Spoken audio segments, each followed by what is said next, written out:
Apple's products are some of the most hyped in the world, but are things overrated, underrated, or properly rated? I asked you for your suggestions, and now let's decide. First up, wireless headphones. About 10 to 15 years after their creation, are they underrated, overrated, or properly rated? Now, I think I'm going to say underrated. I think Apple's AirPods are incredible, and everyone kind of knows they're incredible. I don't think there's anyone that's like, these truly wireless earbuds are better than AirPods. In many cases, there are not a lot out there. However, if you want to know how underrated they are, try using wired headphones again. Seriously, these things are an absolute nightmare. The amount of time that you have to spend untangling them, trying to route the cable through your t-shirt to make it look vaguely okay, the amount of times that they get just popped out of your ears, they don't stop when they come out of your ears, it's an absolute nightmare. AirPods and wireless headphones that do the job properly, seriously underrated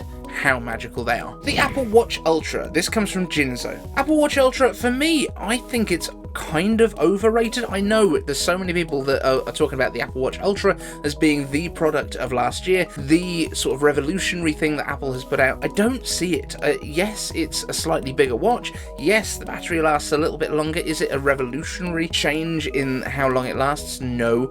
It's bigger, and I guess people wanted that, and it's the first time that it's had a design that doesn't basically look exactly like the original Series 0, and yeah, it's got an extra button.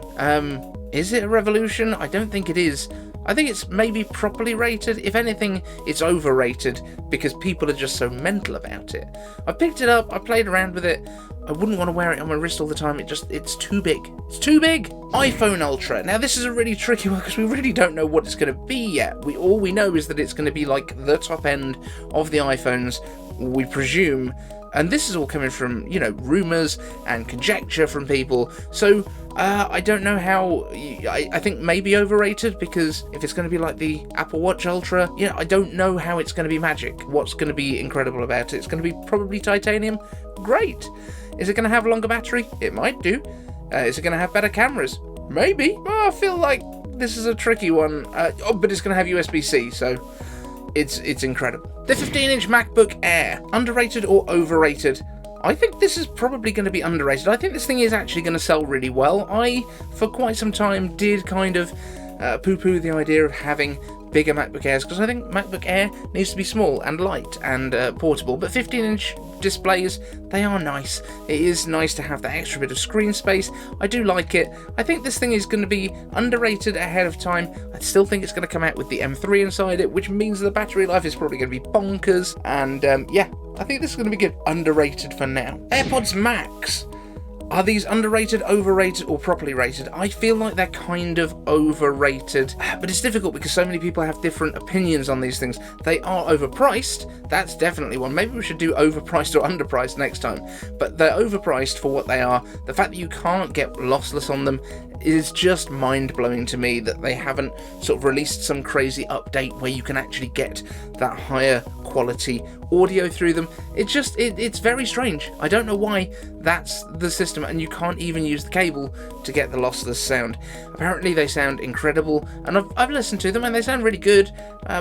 Apparently they're incredible on noise cancelling, and yeah, it's really good. It's $550. Overrated. AirPods Pro 2. Now these guys, apparently the noise cancellation is incredible on these. I think they're probably properly rated, because everyone kind of puts them right up there on a pedestal already. It's not like there are people just like sleeping on these. I think people understand how good they are. I think for the people that have never tried them, probably well underrated. I think people that have tried them, probably properly rated. I don't think anyone overrates them. I think they are really, really, really good. AirTags. Now, this is an interesting one. So I think these are underrated in terms of the way that they've benefited my life, but I also know there's a lot of people out there that think it should also be some sort of an anti-theft tracker so that you can become a vigilante and hunt down anyone that steals from you.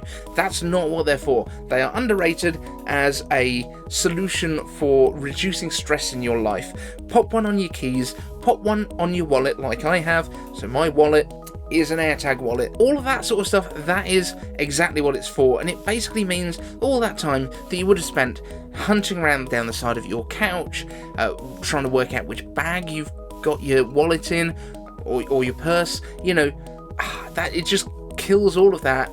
And also, it's just peace of mind. It's an insurance policy for $30, and it's a good insurance policy. iPad Magic Keyboards. Now this one, oh my, I think this is massively overrated and certainly overpriced. $300 to $350 to get a Magic keyboard and trackpad that you can clip onto your iPad. Okay, does it make it more productive? It might do, but you can get the same effect, you know, the same practicality for like a $20 Bluetooth keyboard and a small mouse, and it's a touch screen. The whole point of it is it's a touch screen. If you want a MacBook, get a MacBook. If you want to have an iPad, use it like an iPad. That's what it's for. It's not there to be used as a desktop replacement. It's an iPad. Apple's AR VR headset, is it overhyped? I don't know. We just can't tell yet because we just don't know what the thing is going to do.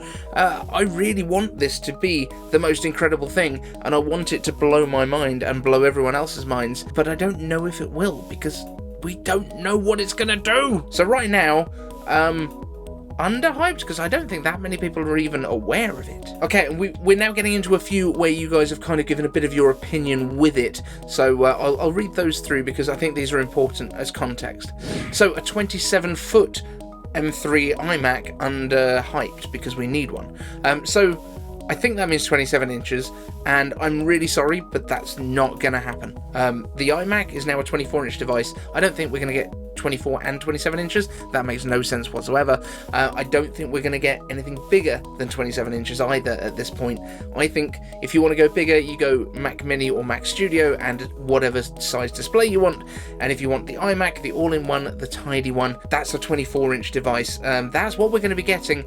I think the 27-inch iMac was great in its time, but I also think to be throwing away a display of that sort of quality and that sort of cost every time you need to upgrade the system inside it doesn't make too much sense. I think compact desktops and a bit of modularity is quite a good thing. Apple Gaming, BDH Lightning. So this one, Apple has just held a big event about gaming. They were showcasing a lot of games that are coming to iOS and the Mac, including Call of Duty Warzone Mobile, which looks incredible, and I'm really good at Call of Duty Mobile. I will take you on. It's just like I gave Dave, add me on the gamer thing.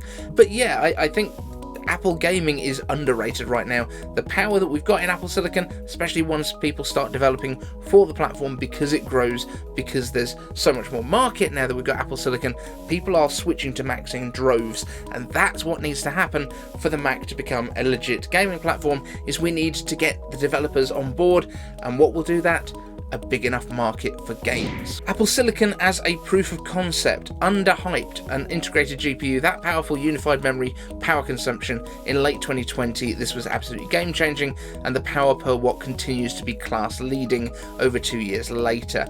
So yes, I think Apple Silicon is basically still underhyped. I don't think people have quite understood the difference that this thing is making in terms of day-to-day use of a computer. I think for so many people, the Mac is clearly the best possible option for them, even if the pricing is the sort of thing getting in their way.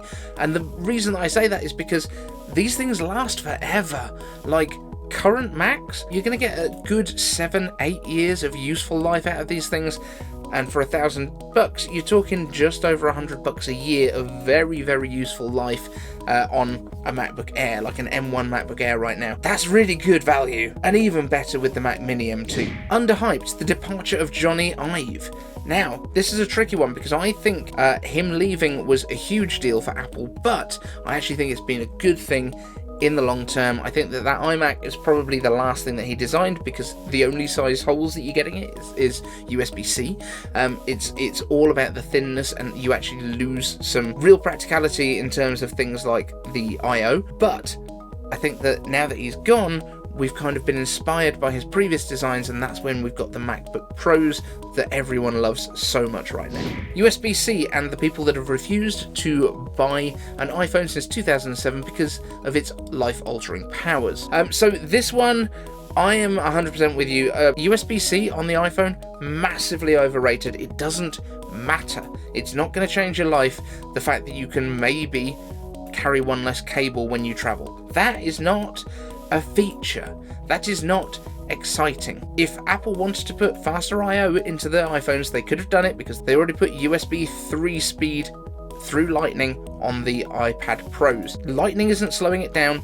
It's the fact that it's not really there for transferring data, it's a charging port. And what shape your charging port hole is doesn't really matter. So thanks for watching this show, guys. Let me know if you've got something you want me to tell you, if it's overrated or underrated, for a future video down in the comments section with hashtag #OverUnder. And we'll see you in the next one. Want the latest Apple news, leaks and rumours? Subscribe and ring the bell.